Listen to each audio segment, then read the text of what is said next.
नमस्कार। अन्य पिछड़ा वर्ग यानी कि ओबीसी के वर्गीकरण पर सरकार द्वारा गठित जस्टिस जी रोहिणी आयोग के एक सदस्य ने न केवल जाति जनगणना का समर्थन किया है, बल्कि इस महीने की शुरुआत में सुप्रीम कोर्ट के फैसले के अनुरूप अनुसूचित जातियों और अनुसूचित जनजातियों के आरक्षण के वर्गीकरण का भी समर्थन किया है। हिंदुस्तान टाइम्स की रिपोर्ट के मुताबिक जे.के. बजाज का जाति जनगणना के प्रति समर्थन भले ही निजी राय हो, लेकिन यह इसलिए महत्वपूर्ण है क्योंकि वे सरकार के साथ निकटता रखते हैं और भारतीय सामाजिक विज्ञान अनुसंधान परिषद के अध्यक्ष हैं जैसे महत्वपूर्ण पदों पर हैं। बजाज को राष्ट्रीय स्वयंसेवक संघ आरएसएस का भी करीबी माना जाता है, क्योंकि उनकी पुस्तक making of A Hindu patriotic background of Gandhi's Hind Swaraj का विमोचन 2021 में आरएसएस प्रमुख मोहन भागवत ने किया था। बजाज ने कहा, व्यक्तिगत रूप से मैं जाति जनगणना के पक्ष में हूं, क्योंकि हम अपने 50% दाखिले और नियुक्तियां जाति के आधार पर कर रहे हैं, इसलिए डेटा न होना खुद को अंधेरे में रखने जैसा है। हालांकि यह स्पष्ट नहीं है कि रोहिणी आयोग ने भी जनगणना का समर्थन किया है या नहीं।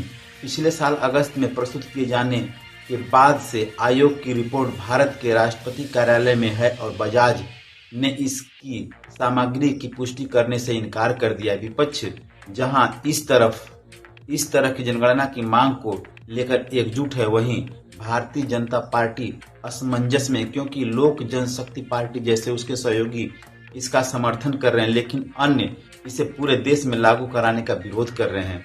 बजाज ने कहा, यह करना बहुत आसान काम नहीं है। ओबीसी जातियों के लिए एक केंद्रीय और राज्य सूची है, लेकिन सरकार को अगली जातियों की सूची भी तैयार करनी होगी, क्योंकि उस सूची में कई ऐसे जो ओबीसी का दर्जा चाहते हैं। उदाहरण के लिए आपके पास महाराष्ट्र में मराठा का मामला है। उन्होंने इस बात को भी पूरी तरह से खारिज कर दिया है कि कांग्रेस नेता राहुल गांधी ने जाति प्रतिनिधित्व के मुद्दे पर सरकार को बैकफुट पर ला दिया है। उन्होंने कहा, जाति जनगणना राहुल गांधी से भी बड़ी मांग है। समाजवादी दल भी इसकी मांग कर रहे हैं और भाजपा में भी कई लोग इसे चाहते हैं। कांग्रेस ने इसे अभी उठाया है। मालूम हो कि सुप्रीम कोर्ट 1 अगस्त को अनुसूचित जाति और अनुसूचित जनजाति के आरक्षण पर ऐतिहासिक फैसला सुनाया था। भारत के मुख्य न्यायाधीश डी.वाई. चंद्रचूड़ की अध्यक्षता वाली पीठ ने राज्यों को एससी और एसटी श्रेणियों के भीतर उपवर्गीकरण करने की अनुमति दी थी, ताकि इन श्रेणियों के भीतर सबसे पिछड़े समुदायों को निश्चित उपकोटा के माध्यम से प्रतिनिधित्व मिल सके। हालांकि फैसले के बाद केंद्रीय मंत्रिमंडल ने एससी एसटी कोटा में आय आधारित उपवर्गीकरण स्थापित करने के अदालत के सुझाव को खारिज कर दिया था। सरकार ने कहा कि बाबा साहब अम्बेडकर के संविधान के अनुसार एससी एसटी के आरक्षण में क्रीमी लेयर का कोई प्रावधान नहीं, इसलिए कैबिनेट का निर्णय यह है कि आरक्षण बाबा साहब अम्बेडकर के संविधान के अनुसार होना चाहिए। लेकिन बजाज को अदालत के आदेश में दम नजर आता है। बजाज ने कहा, दलितों और आदिवासियों में उपवर्गीकरण की जरूरत ओबीसी से भी ज्यादा है। उन्होंने कहा, मैंने जो डेटा देखा है उससे पता चलता है कि एससी एसटी में जाति दर जाति काफी अंतर है।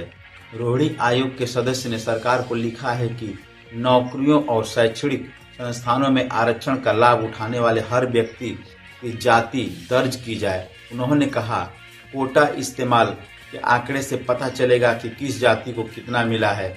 यह जनसंख्या के आंकड़ों से ज्यादा महत्वपूर्ण होगा और समग्रता में दर्ज होने पर यह हमारी आरक्षण प्रणाली को न्यायसंगत और समावेशी बनाने के लिए महत्वपूर्ण होगा। वर्तमान में सरकारी रिकॉर्ड केवल कोटा के माध्यम से ही किए गए प्रवेश और नियुक्तियों की संख्या को दिखाते हैं, जाति के आधार पर विभाजन नहीं देते। रोहिणी आयोग ने 2015 से 2018 के बीच केंद्रीय शिक्षा संस्थानों में ओबीसी कोटे के तहत 1 लाख प्रवेश और केंद्र सरकार के 1,30,000 भर्तियों से जुड़े आंकड़ों का अध्ययन किया। इसमें पाया गया कि लाभ का 1/4 हिस्सा सिर्फ 10 ओबीसी जातियों को मिला, 1/4 हिस्सा 38 जातियों को, 1/3 हिस्सा 102 जातियों को और 1/4 से भी कम यानी 22.3% हिस्सा 506 जातियों को मिला। चौंका देने वाली बात यह है कि 983 जातियों को कोई लाभ नहीं मिला, जबकि 994 जातियों को सिर्फ 2.68% लाभ मिला है।